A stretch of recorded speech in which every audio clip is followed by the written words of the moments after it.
Hi everyone, good day to all of you. I received a question from one of you recently asking if I could do a comparison between all the muzzle devices I have at night, preferably, but as you can see it is dusk. The only reason for that is this is the latest I'm allowed to be out here at this range and still shoot, but it is actually significantly darker in person than it looks on camera.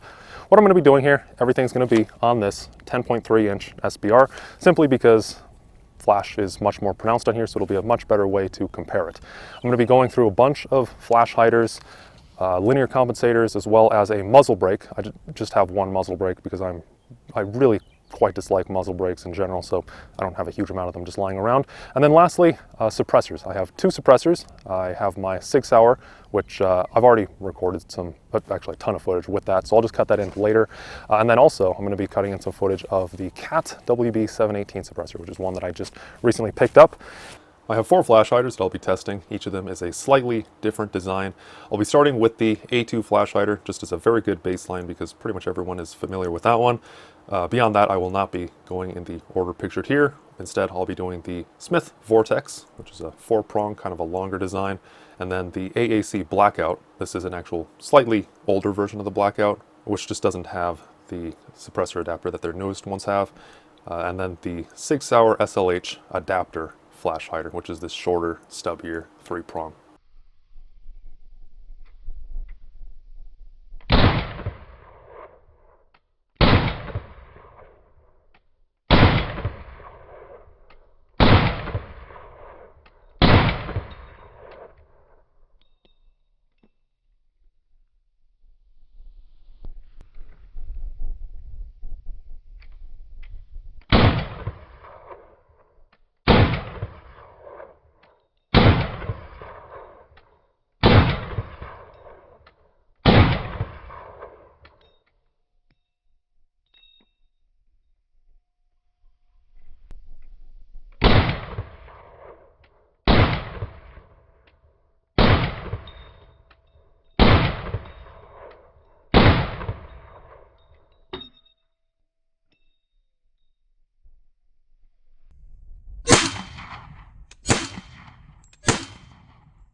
Looking at how these did now, I'm just going in the exact same order that I shot these in, starting with the A2 or the birdcage flash hider. So I have 2 photos up here, one of the maximum recorded flash signature that I got on camera, and then the minimum there on the bottom. Pretty big difference between the two. Either way, you can still see some flash, so if this were darker in the middle of night, this wouldn't be very effective. The birdcage, from my experience and from what I've heard from others, it's not very good on a short barrel. It should be completely fine if you have something like a 14.5 or greater, like a 16-inch, 20-inch, etc. Next up is the Smith Enterprise Vortex. This one did excellent, and you can see I actually only have 1 photo up because I didn't see any flash signature in any of the footage. The only complaint I would say that I have about the Vortex here is there's actually a little bit of a pinging sound. And that's pretty common for a lot of the long 4-prong flash hiders that are out there. Comparing that to the AAC Blackout, this one also did excellent. I don't really see too much of a difference as far as flash hiding performance between the Smith Vortex and this AAC. However, I do actually prefer this AAC Blackout. Although it is a 3-prong, and I know of some 3-prongs that do have that kind of annoying pinging sound, this one does not on all the rifles I've tested on. So just for that alone, I do prefer this one. And then last is the Sig Sauer SLH suppressor adapter flash hider. And this one did actually pretty good. It's a stubbier 3-prong, definitely not as effective as the Vortex or the AAC, though this was certainly a lot more effective than your A2 flash hider. Up next, linear compensators. I have 2 of these for testing. I'll be starting with the one there on the left, which is a Kaw Valley Precision linear compensator. You can see it's a very standard design. It just has those holes there on the end to just push the gases directly through, which is for helping with blast, especially on a short barrel. And then next I'll be moving to the Maximum Defense Hate Brake, which is that giant can looking thing there on the right. Much more unique design. It is also advertised as having some flash mitigation capabilities, which we'll take a look at.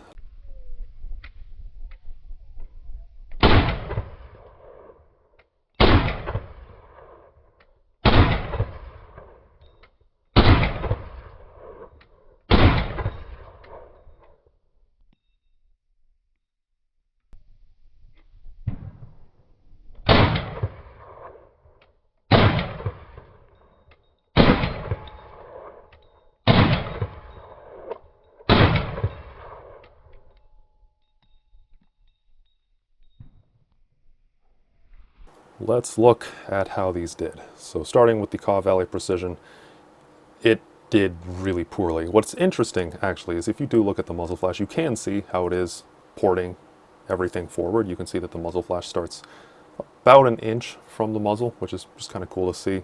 It does actually work as far as directing blast away from you, though as far as that's concerned, the hate brake is certainly the more effective of the two. But the flash is terrible, so I would really not recommend you use this for any actual defensive or duty role.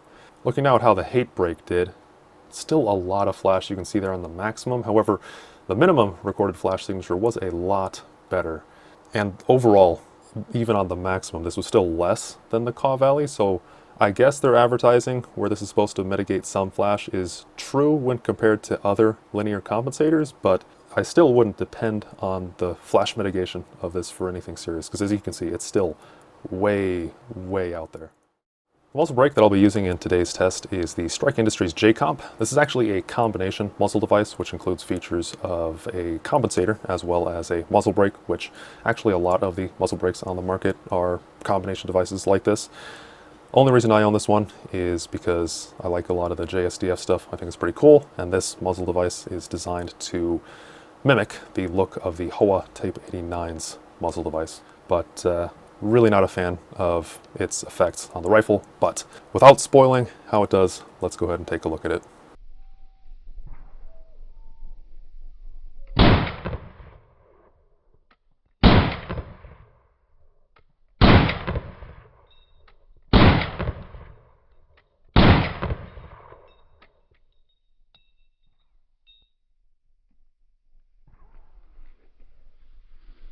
Surprisingly, this actually had a lot less flash than I was expecting. However, tons of blast, as you might expect by putting any sort of brake onto a 10.3-inch barrel. But although this isn't too bad looking a flash, especially when compared to the linear compensators I had just done, this is still pretty bad, and you would see this pretty easily under night vision. And just as a secondary thing to note on this is an extremely blasty brake. Even when this isn't on a 10.3, I have shot this on an 18-inch barrel, and it is still really, really blasty. On this, I'm getting pretty much full bone conduction and just having the muzzle blast rattle through my entire skull. Hence why I'm also grimacing the entire time that I'm shooting this. Finishing up the video with suppressors. By far my favorite muzzle device. I have two of these to test. On the left there is the CAT WB718, which is a 5.56 Inconel suppressor. You can see there it also has a built-in flash hider on the end cap. And then the second suppressor I'll be testing is the SLH762TI by Sig Sauer. Note also that is TI for titanium. Very, very important point regarding muzzle flash, which actually I wasn't even aware of before buying it, but let's take a look at how these do.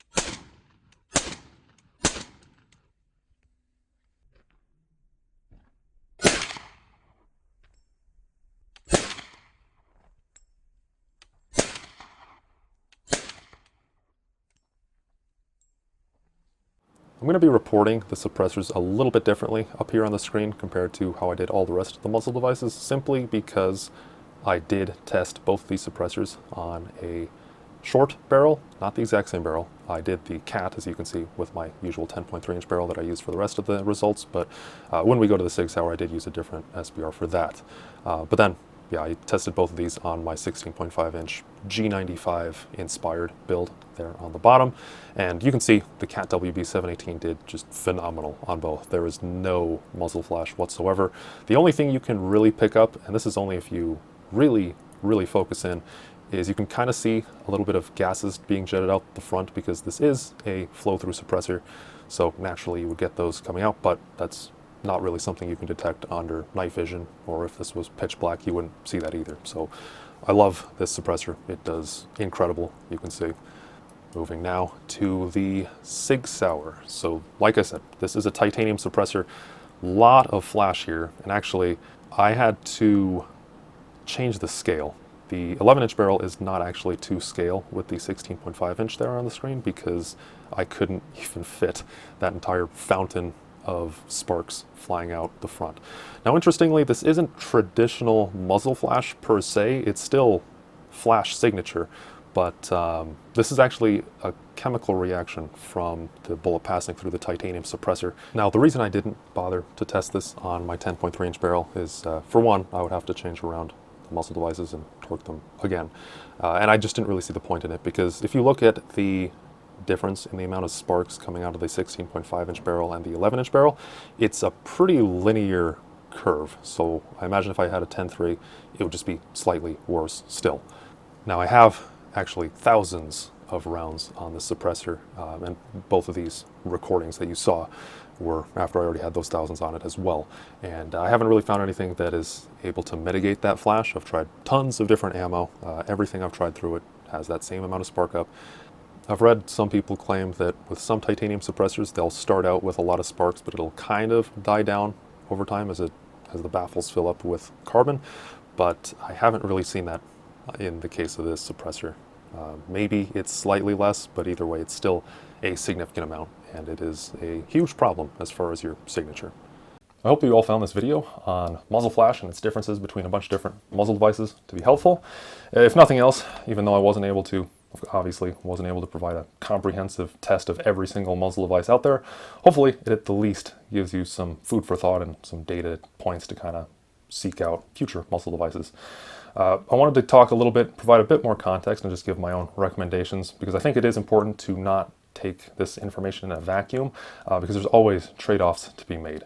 So starting with my own recommendations, I probably, unsurprisingly, because I did already say that suppressors are my favorite, I would recommend either an Inconel or like a stainless suppressor, just not a titanium suppressor.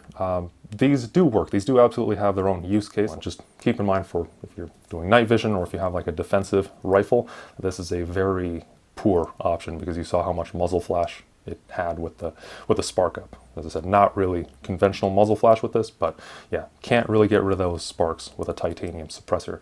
But these are extremely lightweight. Assuming all other things are equal, then a titanium suppressor will always be lighter than an Inconel. Now personally, for the rest of the suppressor materials that are out there, I'm a big fan of Inconel because it's so durable, and then it also doesn't have those issues with the spark up. Compared to something like stainless steel, it won't spark up, but it is not as resistant to wear. Now obviously, I do understand also that not everyone is able to either afford a suppressor, because they are very expensive, or also you may just not be legally allowed to own them in your specific jurisdiction.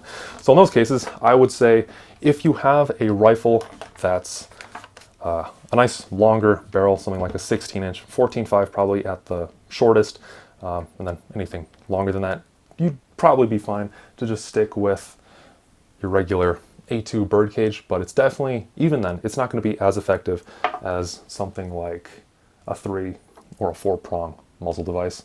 I wouldn't bother going with this specific, the SLH muzzle device, this flash hider, unless you're using it as an adapter.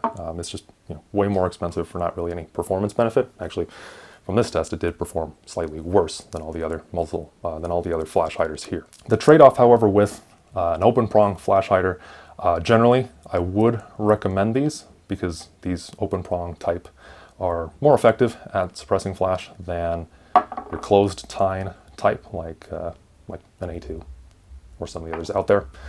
But some of the disadvantages of a prong type, obviously, a lot of them out there, they do have that really annoying and pretty distinctive pinging sound when you fire them. In particular, this one. Not all of them have it, and there are other ways you can kind of, if you're careful, you can kind of Dremel and shave some material off to mitigate it, but on the other hand, you could also be potentially making it worse if you don't know what you're doing. And another issue with the open types of muzzle devices is you can get this snagged a lot easier on branches or stuff sticking out, snag hazards. It's usually not that common, but I have had it happen like when I'm going through the woods with one of these attached. As far as linear comps are concerned, linear compensators I would say are only really good, and I actually fairly recently, just a couple of weeks ago, I did a video just on linear comps and their application, but I would say really for pretty much any defensive sort of rifle where you're going to be shooting a lot or potentially shooting a lot indoors in like a house, just stick with a flash hider or ideally a suppressor there too. Linear comps only really shine in like an indoor range just to make it more pleasant for you and your fellow shooters so you're not blasting everyone, and that's really only on a shorter barrel like this. On a longer barrel, just skip those entirely. There's no point in using them. Lot to consider. Of course, there's more use cases where something like a muzzle brake, you could definitely apply it and it would work fine. But those are just my recommendations, just kind of keeping it short and simple. If you have any other questions or any other experiences you wanted to add in the comments below, by all means, love to hear it. If you have any other video suggestions for stuff that you would like to see, because this video itself was also a video suggestion, and big thank you to the person that did suggest it. I always like doing suggested videos, and hope you all enjoyed. Take care, and I'll see you all in the next one. See you then.